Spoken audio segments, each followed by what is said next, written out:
So, సాధారణంగా diabetes గురించి మాట్లాడుతున్నప్పుడు ఎక్కువ శాతం మనం చెప్పుకునేదేంటంటే, చాలా టైర్డ్‌గా ఉండడం, తినంగానే వీక్‌నెస్ అనిపించడం, చేతగాకపోవడం, కంటి చూపు మందగించడం, యూరినేషన్ ఫ్రీక్వెంట్ కావడం, దాహం ఎక్కువేయడం, నీళ్ళు చల్లటి పానీయాలు ఎక్కువ తాగాలనిపించడం, స్వీట్స్‌కి క్రేవింగ్ ఉండడం, ఏదన్నా దెబ్బ తాకినప్పుడు, ఇన్ఫెక్షన్ వచ్చినప్పుడు ఎక్కువ టైం ఆ పుండు మానడానికి పట్టడం, ప్రైవేట్ పార్ట్స్‌లో దురదలు, ఫంగల్ ఇన్ఫెక్షన్సు ఇలాంటివి ఫ్రీక్వెంట్‌గా కనపడడం, కాస్త చర్మం లస్టర్ అంటారు. అంటే కలరు కొద్దిగా తగ్గిపోవడం, డార్క్‌నెస్ ఎక్కువగా కనిపించడం, కొన్ని ఏరియాస్‌లో హెయిర్ ఊడిపోవడం, ఇలాంటివన్నీ కూడా డయాబెటిక్‌కి లక్షణాలు. కానీ ఈ మధ్య కాలంలో నా ప్రాక్టీస్‌లో నేను గమనించింది ఇవన్నీ లేకుండా కూడా చాలా హై లెవెల్స్ ఆఫ్ డయాబెటిస్ అనేది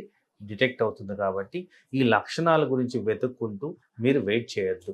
సో, ప్రపంచవ్యాప్తంగా పోల్చుకుంటే మన దేశంలో highest number of diabetic population ఉంది కాబట్టి కంపల్సరీ ఒక ఏజ్ పైబడిన వాళ్ళు అంటే 30 సంవత్సరాలు పైబడిన వాళ్ళు సంవత్సరానికి ఒక్కసారన్నా హోల్ బాడీ చెకప్ చేసుకోవాల్సిన అవసరం అయితే ఉంది. ఇది కొంతమందికి మళ్ళీ ఎగ్జంప్షన్. ఎందుకంటే ఎవరికైతే హై రిస్క్ ఉందో, ఈ హై రిస్క్ ఉన్న పాపులేషన్ ఎవరు? ఎవరికైతే ఫ్యామిలీ పరంగా డయాబెటీస్ ఉందో, ఎవరికైతే ఊబకాయం ఉందో, ఎవరికైతే high cholesterol, blood pressure, thyroid disease, auto immune disease ఇలాంటివి ఉన్నాయో, ఎవరికైతే దీర్ఘకాలంలో steroid therapy or immunosuppression therapy వాడతారో, ఇలాంటి వాళ్ళందరూ కూడా డయాబెటీస్‌కి స్క్రూటనైజ్ చేయాల్సిన అవసరం ఉంటుంది. అయితే ప్రెగ్నెన్సీ పరంగా మాట్లాడితే ఎవరికైతే ప్రెగ్నెన్సీ రిలేటెడ్ డయాబెటీస్ వచ్చిందో వాళ్ళు కూడా హై రిస్క్ పాపులేషన్ కింద కేటగరైజ్ చేస్తాం కాబట్టి వీళ్ళు కూడా డయాబెటీస్ క్రైటీరియాని అంటే బ్లడ్ టెస్టులు చేసుకోవాల్సిన అవసరం ఉంది. సో, ఇక్కడ ఒక క్లారిటీ ఇవ్వదలుచుకుంది ఏంటంటే డయాబెటీస్ డయాగ్నోస్టిక్ క్రైటీరియా మీద ప్రజల్లో చాలామందికి కన్ఫ్యూషన్ ఉంది. ఇక్కడ కన్ఫ్యూషన్ పడాల్సిన అవసరమే లేదు.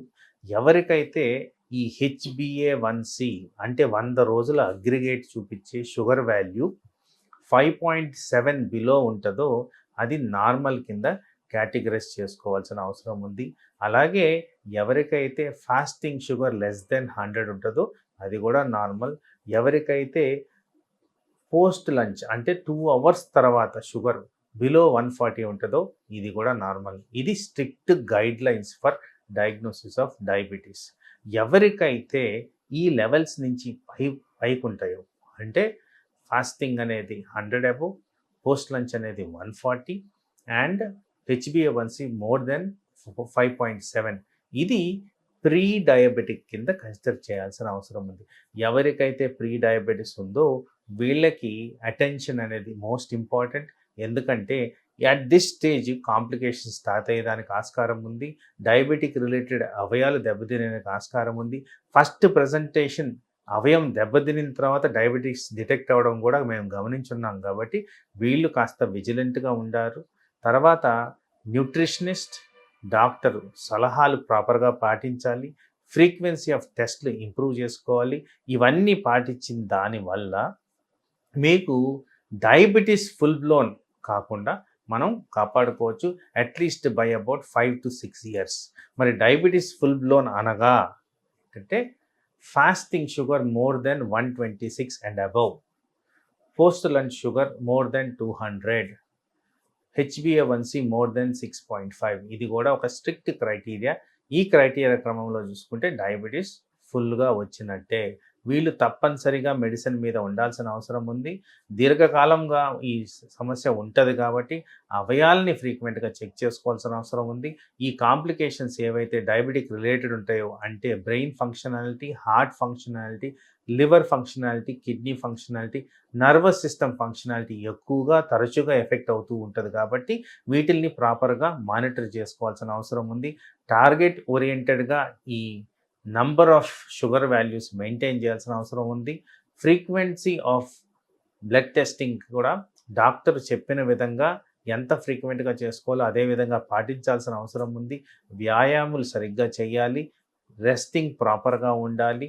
ఈ మధ్య కాలంలో మానసిక ఒత్తిడికి గురైన వాళ్ళకి కూడా ఎక్కువ శాతం డయాబెటీస్ కంట్రోల్‌లో ఉండట్లేదు కాబట్టి రెస్ట్, రిలాక్సేషన్ ప్లస్ మెడిటేషన్ అనేది ఇంపార్టెంట్.